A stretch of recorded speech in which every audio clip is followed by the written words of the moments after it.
Hello guys, how's it going? I'm Gabriel Leo.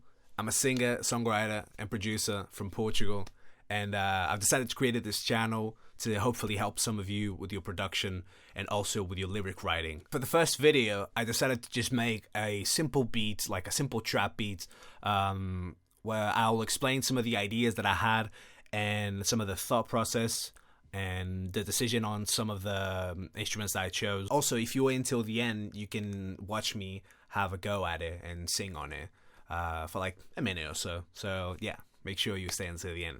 So I made a beat starting with a flute melody that I used from the VST arcade by the company Ep.1. And I think it's an amazing plugin just to get ideas, just to get inspired in general. So I just grabbed it and I just started playing a little bit, and I came up with an idea.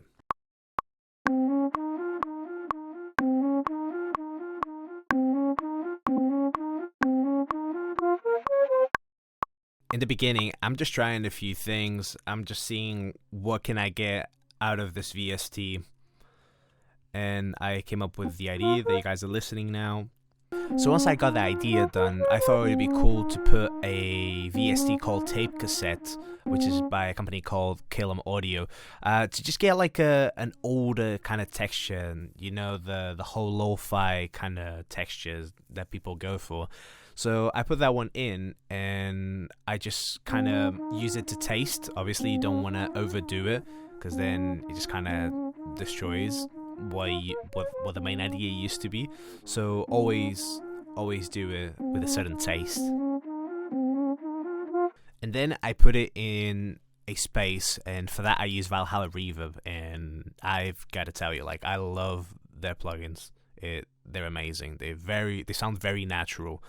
And yeah, I just put it in that one. Later, while I'm doing the production, I actually change it. As you can see in the video, I've put it on the main channel strip, but then I use it as a send just because I prefer to control my reverbs and most of my effects as a send. Also, later in the video, I'm going to show you how to time correctly your reverbs with this really easy trick that I found that one of my friends showed to me. So definitely watch that, because it's going to help you loads. So after I got the main idea for the arcade loop, I went on and did an 808 with Sublab, which is a VST that just focuses on making like 808s and subs, and it's really intuitive. So my main idea was to make something that would kind of knock and would be aggressive, but not like super aggressive, like not over the top of aggressive. So I kind of just did this. Once I got the idea right, I then put it into the same space that I used the arcade loop by using the send I was referring to earlier.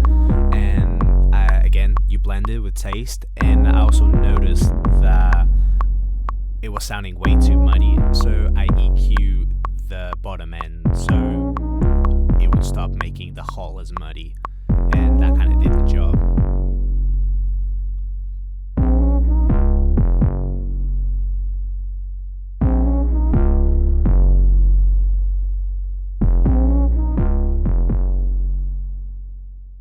I then added a chorus effect to the 808 because I just wanted to get a different sound and also a thing called dimension.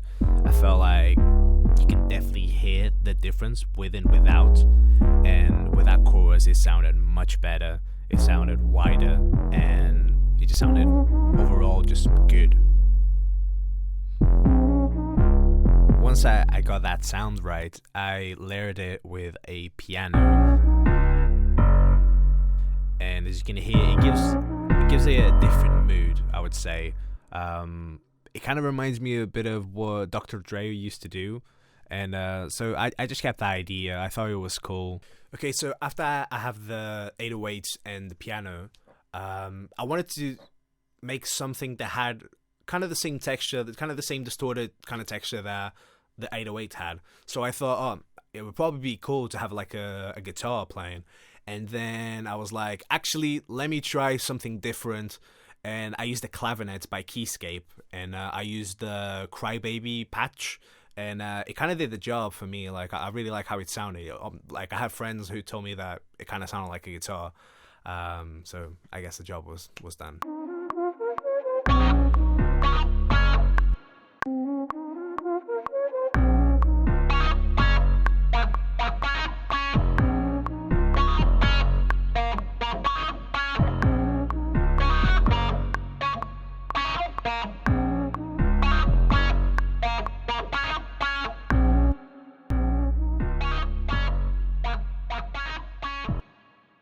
So yeah, I really like the sound of the patch. So as you can hear, like I missed some notes. I'm not gonna lie, I'm not the best keyboard player, and all I did was I just quantized, as you guys can see, and then I just bounced it. I like to commit just because you save so much CPU, especially in plugins like Keyscape, where they completely destroy your computer from a CPU perspective. They don't actually ruin your computer. But yeah, I always like to go from MIDI to audio just because it saves CPU and it's also easier to manipulate audio. This was a trick that I watched on YouTube from this mega producer called Illmind. And speaking of tricks, I'm now going to show you guys the trick that I was talking about, reverbs, earlier. So I'm going to leave the link in the description for this because this is really helpful. So I discovered that you can time your reverbs by going on this website, and it's called anotherproducer.com. So it's pretty much a calculator, and it calculates how long your reverb times and pre-delays and decay times should be based on your BPM. So yeah, I found this to be an amazing trick. So you guys should definitely use it.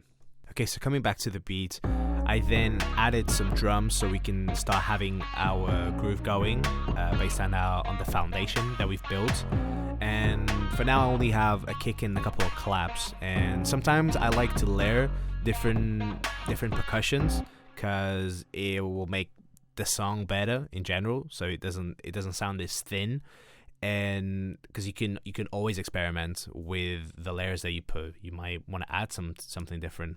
So then I added what I thought in the beginning was going to be a hat, but actually became Foley.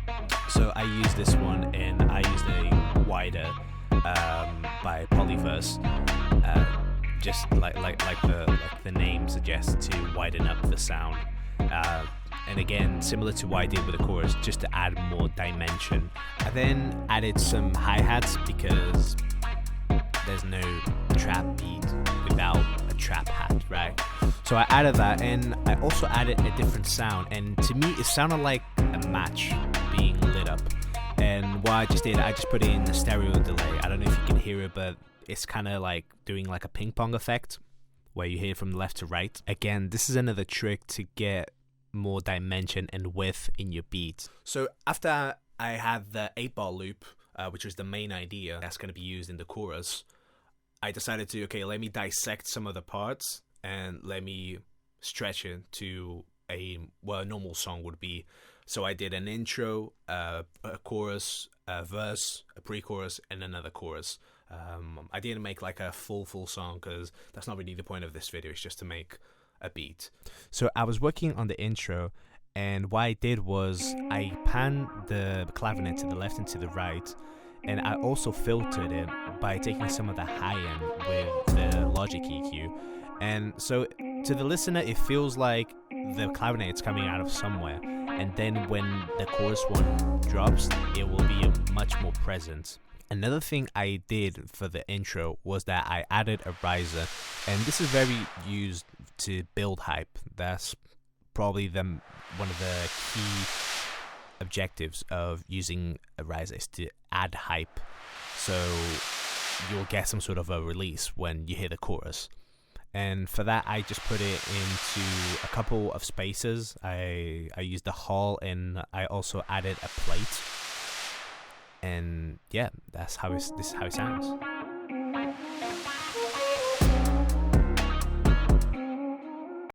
So after I've arranged the whole song, I've added some risers, I've added more percussion, I've even worked more on the drums, and then I was like, I feel like the pre-chorus should have something that will give it some movement and it will give it the kind of another texture, something sweeter. And I used a serum patch that I made, and as you guys are listening, that is what sounded like.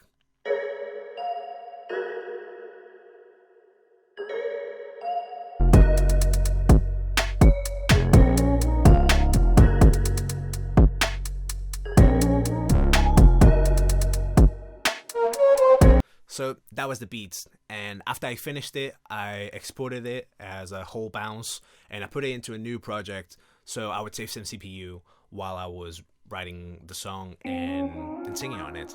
And this is the final result.